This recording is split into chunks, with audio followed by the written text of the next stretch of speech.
ಆತ್ಮೀಯ H16 news ಅರ್ಥಾತ್ ಹೇ ಸಿದ್ದರಾಮಯ್ಯಗೆ ಸ್ವಾಗತ. ನಾನು ನಿಮ್ಮವ MI ಅಥವಾ ಮಲ್ಲಪ್ಪ ಜೋತವರ. ಆದ್ಮೇಲೆ ಬೆಳಗಾವಿ ಜಿಲ್ಲಾ ರಾಜಕಾರಣ ನಿಶ್ಚಿತವಾಗಿಯೂ ಈ ಎಲೆಕ್ಷನ್ ಸಮೀಪ ಬಂದಾಗ ದಿನಕ್ಕೊಂದು ತಿರುವು ಪಡಿತಾ ಇದೆ ಅಂತ ಅನ್ನಿಸ್ತಾ ಇದೆ. ಮೊದಲನೇದಾಗೆ ಈಗಾಗಲೇ ಜಿಲ್ಲೆಯಾದ್ಯಂತ ಬೆಳೆದಂಥ ಜಾರಕಿಹೊಳಿ ಸಹೋದರರನ್ನು 2028ರಲ್ಲಿ ಕಂಟ್ರೋಲ್ ಹೇಗೆ ಮಾಡಬೇಕು ಅನ್ನೋದು ಅವ್ರ ವಿರೋಧಿಗಳ ತಂತ್ರ. ಯಾಕಂದರೆ ಜಾರಕಿಹೊಳಿ ಅವರನ್ನು ಬದಿಗೆ ಸರಿಸಲಾರದ ಜಿಲ್ಲಾ ಆಡಳಿತ ಹಿಡಿದು ಬರಲಿಕ್ಕೆ ಸಾಧ್ಯ ಇಲ್ಲ, ಕೈಗೆ ನಮ್ಮ ಮಾತುಗಳು ನಡೆಯುವುದಿಲ್ಲ ಎಲ್ಲೂ ಅನ್ನುವಂಥದ್ದು ಈಗಾಗಲೇ DCC ಬ್ಯಾಂಕ್ ನೆಲೆಗಟ್ಟಿನಲ್ಲಿ ಎಲ್ಲರಿಗೂ ಅನುಭವ ಬಂದ ವಿಷಯ ಆಗ್ಯದ. ಹೀಗಾಗಿ DCC ಬ್ಯಾಂಕಿನ ವಿಷಯದಲ್ಲಿ ಯಾರು ವಿರೋಧ ಮಾಡಿದ್ರು ಜಾರಕಿಹೊಳಿ ಅವರಿಗೆ ಅವರೆಲ್ಲರೂ ಒಂದಾಗ್ತಾ ಇದ್ದಾರಾ ಅನ್ನುವಂಥ ಒಂದು ಸಂಶಯ ಕಾಡಲಿಕ್ಕತ್ತದ. ಅದಕ್ಕಾಗಿ ಇದು ಜಾಗೃತರಿದ್ದಾರೆ ಜಾರಕಿಹೊಳಿ ಸಹೋದರರು ಸಹಿತ. ಅವರು ತಮ್ಮ ರಕ್ಷಣೆಯನ್ನು ಯಾವ ರೀತಿಯಾಗಿ ಮಾಡ್ಕೊಳ್ಬೇಕು, ಇನ್ನಷ್ಟು ಜಿಲ್ಲೆ ಮೇಲೆ ಹಿಡಿತವನ್ನು ಹೆಂಗೆ ಸಾಧಿಸಬೇಕು ಅನ್ನೋಂಥದ್ದು.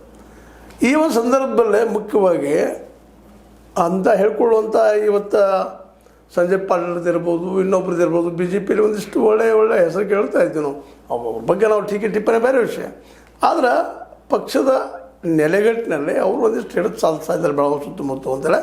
ಬಟ್ ಬೆಳಗಾವಿಯಿಂದ ಹೊರಗಡೆ ಬಂದಾಗ, ಲೋಕಲ್ ಊರನ್ನು ಬಿಟ್ಟು ಹೊರಗಡೆ ಬಂದಾಗ ಇಲ್ಲಿ ತಮ್ಮದೇ ಆದ ಬೇರೆ ಬೇರೆ ಅಂದರೆ ಇತ್ತೀಚೆಗೆ ನಮ್ಮ ಅಶೋಕ್ ಪಟ್ಟಣರು ಸಹಿತ ನಿಧಾನಕ್ಕೆ ನಾವು ಯಾಕಪ್ಪ ಒಬ್ಬ ಮಿನಿಸ್ಟರ್ ಆಗಬಾರ್ದು ಅಂದರೆ ಒತ್ತಡ ಆಗ್ತಾಯಿದ್ವಿ. ನೀವು ನೋಡಿದಿರಿ, ಮಾತಾಡಿದ್ದು ಸಹಿತ ಆ ದಿಶೆಯಲ್ಲಿ ಅವರು ಒತ್ತಡ ತರ್ತಾಯಿದ್ರು. ನಾವು ಮಂತ್ರಿ ಆಗಬೇಕು ಮತ್ತು ಜಿಲ್ಲೆಯ ಮೇಲೆ ಪ್ರಭಾವಿ ಆಗಬೇಕು ಅನ್ನೋದು ಅವ್ರಿಗೂ ಆಸೆ ಇರೋದನ್ನು ಭಾಳ ವರ್ಷಗಳಿಂದ ಇದ್ದಂಥವ್ರು. ಅವ್ರದ್ದು ಮಣಿತನ ರಾಜಕೀಯ ಮಿಳಿತನ ಬೆಳೆದು ಬಂದಿದ್ದು ಸ್ವತಂತ್ರ ಹೋರಾಟದ ಜೊತೆಗೆ. ಹೀಗಾಗಿ ಅವರು ಒಂದು ಕೈ ಯಾಕೆ ಸಲ ನೋಡಬಾರ್ದು ಅಂತ ಅವ್ರು ಬಂದಿರ್ಬೋದು, ಬರಲಿ ಏನು ತಪ್ಪಲ್ಲ. ಹಾಗೆ ಅದೇ ರೀತಿಯಾಗಿ VL ಪಾಟೀಲ್ ಮನೆಯವರು ಸಹ ಚಡ್ಪಡಿಸ್ತಾ ಇದ್ದಾರೆ. ಯಾಕಂದರೆ ಮೊದಲು ರಾಜಕೀಯ ಜಿಲ್ಲೆ ಮೇಲೆ ರಾಜಕೀಯ ಹೇಳೋದು ಸಾಕಷ್ಟು ಅವ್ರದ್ದಿತ್ತು. ಇವತ್ತು ರಾಯಬಾಗ್ ಅಷ್ಟು ಸೀಮಿತ ಆಗುವಂಥ ಅನಿವಾರ್ಯತೆ ಬಂದದ ಅಂತೇಳಿ ಭಾಳ ಜನ ಮಾತಾಡಿಕೊಳ್ಳುವಂಥದ್ದು ಅಂತೇಳಿ. ಒಂದು ಕಾಲಕ್ಕೆ ಹೇಗೋ ಏನೋ ಕತ್ತಿಯವ್ರನ್ನ ಜೊತೆ ಒಂದು ಫೈಟ್ ಮಾಡಿ ಏನೋ ಮಾಡಿ ಉಳ್ಕೊಂಡು ಬಂದಿದ್ದರು.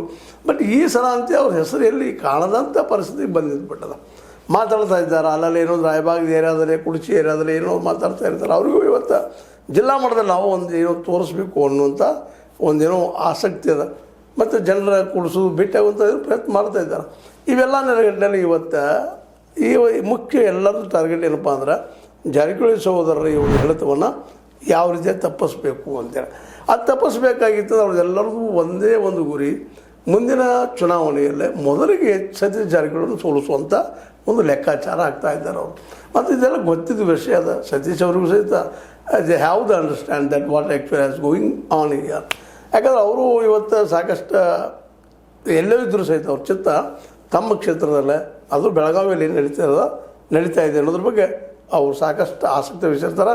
ಅದಕ್ಕೆ ಅವ್ರು ಹೆಚ್ಚು ಸ್ಟ್ರೆಸ್ ಎಲ್ಲಿ ಕೊಡ್ತಾ ಇದ್ದಾರೆ ಅಂದರೆ ಹುಕ್ಕೇರಿ ಎಲ್ಲಿ ಅವ್ರನ್ನ ಹೊಡಿಬೇಕಪ್ಪ ಅನ್ನುವಂಥ ಒಂದು ಗೇಮ್ ಪ್ಲ್ಯಾನ್ ಮಾಡ್ತಾಯಿದ್ದಾರೆ. ಯಾವ ರೀತಿಯಾಗಿ AB ಪಾಟೀಲರಾಗಿರ್ಬೋದು, ಅಥವಾ ರಮೇಶ್ ಕತ್ತಿಯವರಾಗಿರ್ಬೋದು, ಅವ್ರ ಜೊತೆಗಾರರಾಗಿರ್ಬೋದು, ನಮ್ಮ ಸೌದಿಯವರಾಗಿರ್ಬೋದು, ಇವರೆಲ್ಲರೂ ಇವತ್ತು ಅವರನ್ನು ಸಾಧ್ಯಷ್ಟು ಮಟ್ಟಿಗೆ ಎಮ್ಕನ ಮರಡಿ ಇದೊಂದು ರೀತಿಯ ಗುಡದರಿ ಎಂದು ಕರಿತೀವಿ ನಾವು. ಸ್ವತಂತ್ರವಾದ ಮೀಡಿಯಾಗೆ ಬೇಕಾಗಿರುವುದು ಸ್ವತಂತ್ರ ಧ್ವನಿ. ಆ ಸ್ವತಂತ್ರ ಧ್ವನಿ ಉಳಿಸಲು ನೀವು ಮಾಡಬೇಕಾದದ್ದು ಇಷ್ಟೇ. ಅದೇನಪ್ಪಾ ಅಂತಂತಂದ್ರೆ ನಿಮ್ಮ ಕೈಲಾದಷ್ಟು ಸಹಾಯ ಈ ಚಾನಲ್ಗೆ ಮಾಡಿ ಹಾಗೂ ನಿಮ್ಮ ಧ್ವನಿಯನ್ನು ಕಾಪಾಡಿಕೊಳ್ಳಿ. ಅಲ್ಲಿ ಹೆಚ್ಚಿಗೆ ಬೇಡ ಜನಾಂಗದ ಜನರು ಹೆಚ್ಚಾಗಿದ್ದಾರೆ. ಆದರೂ ಸಹಿತ ಅವರ ಭೂಮಿಗಳನ್ನ ಇವರು ಕಸ್ಕೊಂಡಿರ್ತಾರೆ, ಇವರು ಆರೋಪ ಮಾಡ್ತಾ ಇರ್ತಾರೆ. ಕಸ್ಕೊಂಡಿದ್ದಾರೆ ಸಹಜವಾಗಿ ಆ ಗುಡದರಿ ಜನರಿಗೆ ಅಂದರೆ ನಮ್ಮ ಬೇಡ ಸಮಾಜಕ್ಕಾಯ್ತು ಮತ್ತೊಬ್ಬರಿಗಾಯ್ತು ಇವ್ರನ್ನ ಹೆಚ್ಚು ಲಾಭ ಆಗಿಲ್ಲ ಅನ್ನುವಂಥ ಒಂದು ಹೊಸ ತಂತ್ರನ ಗಿಮಿಕ್ ಅಥವಾ ಸತ್ಯನೋ ಮಾಡ್ತಾ ಇದ್ದಾರೆ. ಹೀಗಾಗಿ ಸತೀಶ್ ಅವರು ಇವತ್ತು ತೋರಿಸ್ಕೊಳ್ಬೇಕಾಗ್ಯದ ಆ ಭಾಗದಲ್ಲೇ ನಾನು ಏನೇನು ಅಭಿವೃದ್ಧಿ ಮಾಡಿದ್ದೀನಿ, ಅದರಲ್ಲೂ ತಮ್ಮ ಸಮುದಾಯಕ್ಕೆ ಏನು ಮಾಡಿದ್ದೀನಿ ಅನ್ನೋ ಹೇಳುವ ಅನಿವಾರ್ಯತೆ, ಅದನ್ನು ಪಬ್ಲಿಷ್ ಮಾಡುವಂಥ ಅನಿವಾರ್ಯತೆ ಇವತ್ತು ಅವ್ರ ಮುಂದೆ ಬಂದದ. ಆದರೆ ಏನು ಮಾಡಿದ್ದಾರೆ ಅನ್ನೋದನ್ನು ಇವರು ಪ್ರಶ್ನೆ ಮಾಡ್ತಾಯಿದ್ದಾರೆ. ಅದರಲ್ಲೂ ಅಷ್ಟಿಗೆ ಒಳ್ಳೆಯ ಮಾತುಗಾರಿದ್ದಾರೆ ಮತ್ತು ಅವರಲ್ಲಿ ಇದ್ದಿದ್ರಲ್ಲಿ ಪ್ರಾಮಾಣಿಕರಿದ್ದಾರೆ. ಉಂದ್ರಿ ಅವ್ರ ಜೊತೆ ಇಬ್ಬರು ಕೂಡಿದರೆ ಮಾತ್ರ ಎಮ್ಕನ ಮಡಿಯಲ್ಲಿ ಈ ಸಲ ನೀವು ಈಗಾಗಲೇ ಹೇಳಿದಂಗೆ ಸತೀಶ್ ಅವ್ರು ಗೆಲ್ಲೋದು ಭಾಳ ಕಷ್ಟ ಅಂತೇಳಿ ಆ ನೆಲೆಗಟ್ಟಿನಲ್ಲಿ ಅವರು ಸಹಿತ ಎಲ್ಲೋ ಒಂದು ಬೇರೆಗಳ ಶೇಪ್ ಯಾವುದಪ್ಪ, ವಿಶೇಷವಾಗಿ ಜಾರಕಿಹೊಳಿ ಸಹೋದರ ಸೇಫೆಸ್ಟ್ ಯಾವುದಪ್ಪ ಅಂತಂದ್ರೆ ಗೋಕಾಕ್. ಯಾಕಂದರೆ ಗೋಕಾಕ್ ನೆಲೆಗಟ್ಟಿನಲ್ಲಿ ಇಲ್ಲಿ ಹೆಚ್ಚು ವಿರೋಧಗಳಿಲ್ಲ. ಗೋಕಾಕದಲ್ಲಿ ಇದ್ರೆ ಕಡಾಡಿ ಒಬ್ಬರು ಆ್ಯಕ್ಟರ್ ಇದ್ದಾರೆ, ಅವರು ಏನೋ ಪ್ರಯತ್ನ ನಡೆಸ್ತಾ ಇದ್ದಾರೆ, ಸುದ್ದಿಗಳಿದ್ದಾವೆ. ಅಡ್ಡಾಡ್ತಾ ಇದ್ದಾರಾ, ಭೇಟಿ ಆಗ್ತಾ ಇದ್ದಾರಾ, ಕಡೆಗೆ ಯಾವುದೂ ಟಿಕೆಟ್ ಸಿಗಲಿಲ್ಲ ಅಂದರೆ ಅವ್ರಿಗೊಂದು ಏನೋ ಮನವರಿಕೆ ಆಗಿದೆ, ಕಾಂಗ್ರೆಸ್ನಲ್ಲಿ ಟಿಕೆಟ್ ಸಿಗಲಿಕ್ಕಿಲ್ಲ ಅನ್ನುವಂಥದ್ದು. ಯಾಕಂದರೆ ಕಾಂಗ್ರೆಸ್ನಲ್ಲಿ ಇವತ್ತು ಪ್ರಬಲರಾದಾರ, ಮುಖ್ಯಮಂತ್ರಿ ಸ್ಥಾನಕ್ಕೆ ಫೈಟ್ ಮಾಡ್ತಾ ಇದ್ದಾರೆ. ಹೀಗಾಗಿ ಸತೀಶ್ ಅವರಿಂದ ಅಡ್ಡ ಬರ್ಬೋದೇನೋ ಅಂತ ಎಲ್ಲಿ ಒಂದು ಆತಂಕ ದೂರದ್ದು. ಅದಕ್ಕೆ ನಾವು ಪಕ್ಷೇತರಾದರೂ ಸಹಿತ ನಾವು ಇಲ್ಲಿ ಹೋರಾಟ ಮಾಡಲೇಬೇಕು, ಏನಾದರೂ ಮಾಡಬೇಕು ಅಂತ ಹೇಳಿದ. ಅದು ಎಷ್ಟರ ಮಟ್ಟಿಗೆ ಯಶಸ್ವಿಯಾಗ್ತಾರೋ ಗೊತ್ತಿಲ್ಲ, ಬಟ್ ಒಂದು ಥಿಂಗ್ ಇದ್ದೇಳದು. ಅದಕ್ಕಾಗಿ ಗೋಕಾಕ್ ಅವ್ರು ಬರ್ತಾರೇನೋ ಅನ್ನುವಂಥದ್ದು, ಆದರೆ ಅದೇ ಕಾಲ ರಮೇಶ್ ಜಾರಕಿಹೊಳಿ ಬಿಡ್ತಾರೇನೋ ಅನ್ನುವಂಥದ್ದು ಎರಡು ಚರ್ಚೆಗಳು ಜೋರು ನಡೆದಾವೆ ಈ ಸಂದರ್ಭದಲ್ಲಿ. ಎಲ್ಲ ನೆಲೆಗಟ್ಟಿನಲ್ಲಿ ರಮೇಶ್ ಕತ್ತಿಯವರ ಒಂದು ರಾಜಕೀಯ ಇವತ್ತು ಈಗ ನೀವು ಬಾಗಲಕೋಟೆ ಮಾತಾಡಿದ್ದು ನೀವು ಕೇಳಿರ್ಬೋದು. ನಾವು ಬೆಳಗಾವಿಯಿಂದ ಓಡಿಸಿದ್ದೀವಿ ಅನ್ನುವಂಗೆ ಮಾತಾಡಿದ್ದರು ಅವರು. ಅವ್ರನ್ನ ಬೆಳಗಾವಿಯಿಂದ ಓಡುವಿಗೆಲ್ಲ ಜಾರಕಿಹೊಳಿ ಹೋದರು, ಬೆಳಗಾವಿ ಮೇಲೆ ಹೇಳ್ತಾನೆ ಸಾಧಿಸಲಿಕ್ಕೆ ಪ್ರಯತ್ನ ಮಾಡ್ತಾ ಇದ್ದಾರೆ. ಆದರೆ ಒಂದು ಏನಪ್ಪ ಇತ್ತೀಚಿನಿಂದಲೇ ಕತ್ತಿಯವರು ಜಾರಕಿಹೊಳಿ ವಿರೋಧಿಗಳನ್ನೆಲ್ಲ ಒಂದುಗೂಡಿಸುವಲ್ಲೇ ಯಶಸ್ವಿ ಆಗ್ತಾ ಇದ್ದಾರಾ ಅನ್ನುವಂಥ ಮಾತು ಈ ಸಂದರ್ಭದಲ್ಲಿ ಒಂದು ಇನ್ನೊಂದು ಮಾತು ಬರ್ತಾ ಇದೆ. ಯಾಕಂದ್ರೆ ಇದೆಲ್ಲ ನನಗೆ ಗೋಕಾಕದ ಬಗ್ಗೆ ಏನೋ ಒಂದು ವಿಚಾರಗಳು ಮತ್ತು ಆದರೆ ಈ ಸಂದರ್ಭದಲ್ಲಿ ಈ ಒಂದು ನಮ್ಮ ಬದಿಯ ಮೂಡಲಗಿಯಲ್ಲಿ ಅಂದರೆ ಬಾಲಚಂದ್ರ ಜಾರಕಿಹೊಳಿ ಅವರ ಬಲಿಷ್ಠ ಹೋರಾಟ ಆಗಿಬಿಟ್ಟದು. ಅಲ್ಲಿ ಯಾರೂ ಬಾಲಚಂದ್ರ ವಿರುದ್ಧವಾಗಿ ಗೆಲ್ಲಲಿಕ್ಕೆ ಸಾಧ್ಯ ಇಲ್ಲ ಅನ್ನುವಂಥ ವಾತಾವರಣ. ಹೌದು, ಅದೇ ರೀತಿಯಾಗಿ ವರ್ಕ್ ಮಾಡ್ತಾ ಇದ್ದಾರೆ ಅವರು, ಜನರಿಗೆ ಬೇಡ್ತಾ ಇದ್ದಾರೆ, ಭೇಟಿ ಆಗ್ತಾ ಇದ್ದಾರೆ, ಜೊತೆಗೆ ಪ್ರತಿಯೊಂದು ಫಂಕ್ಷನ್ದಲ್ಲೂ ಅವ್ರು ಭಾಗಿಯಾಗ್ತಾ ಇದ್ದಾರೆ. ಒಂದು ಎಲ್ಲರೂ ತಮ್ಮೊಳಗೆ ತೊಗೊಂಡು ಎಲ್ಲ ಜಾತಿ ಧರ್ಮಗಳು ನೋಡಾರದ. ಯಾಕಂದ್ರೆ ಆ ಭಾಗದಲ್ಲಿ ಅವ್ರ ಸಮುದಾಯದ ಜನ ಭಾಳ ಕಡಿಮೆ, ಆದರೂ ಅವ್ರು ಗೆಲ್ತಾ ಇದ್ದಾರೆ ಅಂದ್ರೆ ಕೆಲಸ ಮಾಡ್ತಾಯಿದ್ದಾರೆ. ಇದರ ಅರ್ಥ ಇಷ್ಟ, ಮತ್ತೇನಿಲ್ಲ. ಮತ್ತು ದುಡ್ಡು ಹಂಚೋದು ಮಾಡೋದು ಎಲ್ಲರೂ ಒಬ್ಬರೊಬ್ಬರು ಆರೋಪ ಮಾಡ್ತಾರೆ, ಕರೆಸು ಅವ್ರು ಬಿಟ್ಟಿದ್ದು ಶುರು ಮಾಡಬೇಕಾಯ್ತು ಅವ್ರು ವಿರೋಧಿಗಳದ್ದು, ಅದೇನು ನಮ್ಮದಂತೆ ಅಲ್ಲ. ಆದರೆ ಈ ಸಂದರ್ಭದಲ್ಲಿ ಹೇಳುವಂಥದ್ದು ಆ ಭಾಗದಲ್ಲಿ ಒಬ್ಬರು ಪ್ರಬಲ ಅವ್ರಿಗೆ ವಿರೋಧಿ ಒಬ್ಬರು ಬರುವಂಥ ಸಾಧ್ಯತೆಗಳು ಇದ್ದರೆ ಗಡಾದವ್ರ ಬಗ್ಗೆ ಅದ. ಬಟ್ ಗಡಾದವ್ರಿಗೆಲ್ಲ ಹೆಲ್ಪ್ ಮಾಡಬೇಕಲ್ಲ, ಉಳಿಸ್ಬೇಕಲ್ಲ ಅನ್ನೋಂಥ ಮಾತುಗಳು ಕೇಳಿ ಬರ್ತಾ ಇದ್ದಾವೆ. ಹೀಗಾಗಿ ಅವ್ರು ಸೇಫೆಸ್ಟ್ ಅಂತ ಇದ್ದಾರೆ.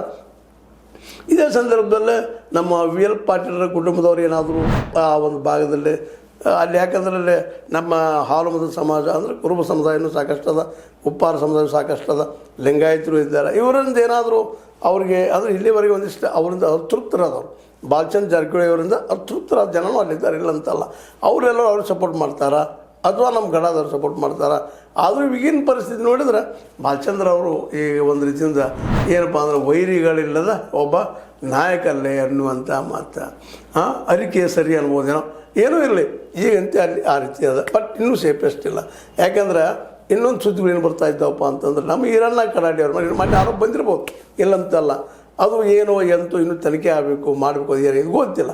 ಬಟ್ ಈರಣ್ಣ ಕಡಾಡಿ ಅವ್ರಿಗೆ ಈ ಸಲ ರಾಜ್ಯಸಭಾ ಸದಸ್ಯ ಸಿಗಲಿಲ್ಲ.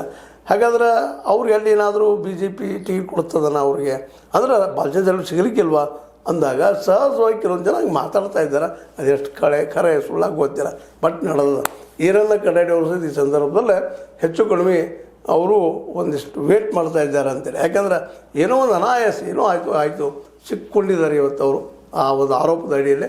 ಅದನ್ನು ಯಾವ ರೀತಿ ತಪ್ಪಿಸ್ಕೊಳ್ತಾರೆ, ಅವರು ಬುದ್ಧಿವಂತರಿದ್ದಾರೆ, ತಿಳುವಳಿಕೆ ಅವರಿದ್ದಾರೆ, ಏನು ಮಾಡ್ತಾರೋ ಗೊತ್ತಿಲ್ಲ. ಒಟ್ಟಿನಲ್ಲೇ ಹೆಚ್ಚು ಸೇಫ್ ಅಂದರೆ ಬಾಲಚಂದ್ರ ಜಾರಕಿಹೊಳಿ ಅವ್ರದ್ದು ಆರಾಮವೇ ಅದ. ಇನ್ನು ಗೋಕಾಕದಲ್ಲಿ ಮಾತ್ರ BJPಯಿಂದ ರಮೇಶ್ ಜಾರಕಿಹೊಳಿ ಅವರು ಇದ್ದಾರೆ. ಕಳೆದ ಹಲವಾರು ವರ್ಷಗಳಿಂದ ಆಯ್ಕೆ ಬರ್ತಾ ಇದ್ದಾರೆ. ಅವರು ಇರೋದಾಗ ಏನೋ ಲಾಸ್ಟ್ ಟೈಮ್ ಒಂದು ಸ್ವಲ್ಪದಲ್ಲಿ ಸೋತರು ಕಡಾಡಿಯವರು. ಅವ್ರು ಎಷ್ಟು ಮಟ್ಟಿಗೆ ಇವತ್ತು ಈ ಕಾಂಗ್ರೆಸ್ ಟಿಕೆಟ್ ಸಿಗ್ತದೆ ನಾನು ಜೊತೆಗೆ ಹೆಚ್ಚು ಅವ್ರಿಗೆ ಅತಂತ್ರ ಆಗಿದ್ದು ಯಾವುದಪ್ಪ ಅಂತಂದರೆ ಇವತ್ತು ಜಾರಕಿಹೊಳಿ ಕುಟುಂಬ ಒಂದು ರಾಜ್ಯ ಮಟ್ಟದಲ್ಲಿ ಬೆಳೆಯೋದಕ್ಕೆ ಕಾರಣೀಕರ್ತರಪ್ಪ ಅಂದ್ರೆ ಸತೀಶ್ ಜಾರಕಿಹೊಳಿ ಅವರು. ಆ ಸತೀಶ್ ಜಾರಕಿಹೊಳಿ ಅವ್ರನ್ನ ಅವರ ಕ್ಷೇತ್ರದಲ್ಲಿ ಸೋಲಿಸಬೇಕು ಅನ್ನುವಂಥ ತಂತ್ರ ಅವ್ರ ಎದುರಾಳಿಗಳದ್ದು. ಅದಕ್ಕಾಗಿ ಅಲ್ಲಿ ಯಮಕಂಬಡಿಯಲ್ಲಿ ತಮಗೇನು ಸಾಧ್ಯತೆ ಎಲ್ಲ ಮಾಡ್ತಾಯಿದ್ದಾರೆ. ಕತ್ತಿ, AB ಪಾಟೀಲರು, ಅಷ್ಟಿಗೆ ಅವರು, ಉಂದ್ರಿ ಅವರು ಇವರೆಲ್ಲ ಕುಡ್ಕೊಂಡು ಏನೋ ಮಾಡ್ತಾಯಿದ್ದಾರೆ. ಹೀಗಾಗಿ ಇವತ್ತು ಜಾರಕಿಹೊಳಿ ವರ್ಸಸ್ ಅದರ್ಸ್ ಬೇರೆಯವರು ಎಷ್ಟು ಮಟ್ಟಿಗೆ ಮತ್ತು ಪಟ್ಟಣವ್ರು ಎಷ್ಟು ಮಟ್ಟಿಗೆ ಕತ್ತಿಯವ್ರ ಜೊತೆ ನಿಲ್ತಾರೋ ಏನು ಸತೀಶ್ ಅವ್ರ ಜೊತೆ ನಿಲ್ತಾರೋ ಅವರು ವರ್ತಿಸೋದ. ಮತ್ತು ಯಾದವಾಡ ಅಂತ ಯಾಕೋ ಹೆಚ್ಚಿಗೆ ಅವ್ರ ಶಬ್ದ ಕೇಳ್ತಾರೆ, ಧ್ವನಿ ಕೇಳ್ತಾ ಇಲ್ಲ. ಮತ್ತು ಅದೇ ಕಾಲಕ್ಕೆ ಈಗ ಹೇಳಿದ್ದೆ ನಿಮಗೆ ನಮ್ಮ ಅರವಾಯಿ ಕ್ಷೇತ್ರದಲ್ಲಿ ಭೀಮಣ್ಣ ಗಡಾದವರು ಅವರೇನೋ ಅವರು ತಮ್ಮ ಹೋರಾಟ ಮಾಡ್ತಾ ಇದ್ದಾರೆ. ಅದು ಎಷ್ಟರ ಮಟ್ಟಿಗೆ ಅವ್ರ ಶಕ್ತಿ ಸಾಲ್ತದನ ಬಾಲಚಂದ್ರ ಜಾರಕಿಹೊಳಿ ಸೋಲಿಸುವಲ್ಲಿ ಅಂತೇಳಿ ಇವೆಲ್ಲ ಸುಮ್ಮನೆ ಕ್ಯಾಲ್ಕುಲೇಷನ್ ರೀ. ಯಾಕೆಂದ್ರೆ ಈ 2027 ಸಮೀಪತ್ತು ಈಗ ಚರ್ಚೆಗಳು ಸ್ಟಾರ್ಟ್ ಆಗಿದ್ದಾವೆ. ಅವ್ರವ್ರ ದೃಷ್ಟಿಕೋನದಿಂದ ಅವ್ರು ಮಾತಾಡ್ತಾ ಇರ್ತಾರೆ. ಬಟ್ ಇವು ಅಲ್ಲಿ ನಡೆದಂಥ ಘಟನೆಗಳು, ಇದರಲ್ಲಿ ಯಾರು ಗೆಲ್ತಾರೆ ಸೋಲ್ತಾರೆ ಈಗ ಡಿಸೈಡ್ ಮಾಡಲಿಕ್ಕೆ ಸಾಧ್ಯ ಇಲ್ಲ. ಬಟ್ ಸೇಫೆಸ್ಟ್ ಇವರೆಲ್ಲರೊಳಗೆ ಬಾಲಚಂದ್ರ ಜಾರಕಿಹೊಳಿ ಅವರು, ಎರಡನೇದವರು ನಮ್ಮ ಗೋಕಾಕದಂತೆ ಅದು ಆರಿಸಿ ಬರುವಂಥದ್ದು. ಆದರೂ ಕಡಾಡಿ ಅವರು ಅಂದುಕೊಂಡಷ್ಟು ಸುಲಭವಾಗಿ ಈ ಸಲ ತಮ್ಮ ಫೈಟನ್ನು ಬಿಟ್ಟುಕೊಡುವುದಿಲ್ಲ ಅನ್ನುವಂಥ ಮಾತುಗಳಿದ್ದಾವೆ. ಮಾಡಲಿ, ಪ್ರಜಾಪ್ರಭುತ್ವ ಎಲ್ಲರೂ ನಿಲ್ಲುವ ಹಕ್ಕದ. ಅದೇ ಕಾಲಕ್ಕೆ ಜನರಿಗೆ ಅವ್ರದ್ದೇ ಆದ ಆಯ್ಕೆ ಹಕ್ಕದ. ಜನರು ಯಾರನ್ನ ಆಯ್ತಾರೋ ಆಯ್ಕೆ ಮಾಡ್ತಾರೋ ಅವರು ಇಲ್ಲಿ ಶಾಸಕರಾಗ್ತಾ ಹೋಗ್ತಾ ಇರ್ತಾರೆ ಅನ್ನೋದು ಅಷ್ಟು ಸತ್ಯದ. ಇರಲಿ, ಇದೊಂದು ಏನೋ ನಿಮ್ಮ ಜೊತೆ ಮಾತಾಡಬೇಕಾಗಿತ್ತು, ಮಾತಾಡಿದ್ದೀನಿ. ಅದೇ ಕಾರಣಕ್ಕೆ ಇಲ್ಲಿಯ ಈ ಒಂದು ವಾತಾವರಣ ಹೇಳಬೇಕಾಗಿತ್ತು, ಹೇಳಿದ್ದೀನಿ. ನಿಮ್ಮ ಲೈಕ್ ಆಗಿರ್ಬೋದು, ಲೈಕ್ ಮಾಡಿ, ಶೇರ್ ಮಾಡಿ, ಕಾಮೆಂಟ್ ಮಾಡಿ, ಜೊತೆ ಸಬ್ಸ್ಕ್ರೈಬ್ ಮಾಡಿ. 16 ನ್ಯೂಸ್ ಅರ್ಥ ದೇಶ ತರಾನು ಸತ್ಯಕ್ಕೆ ವಂದನೆಗಳು.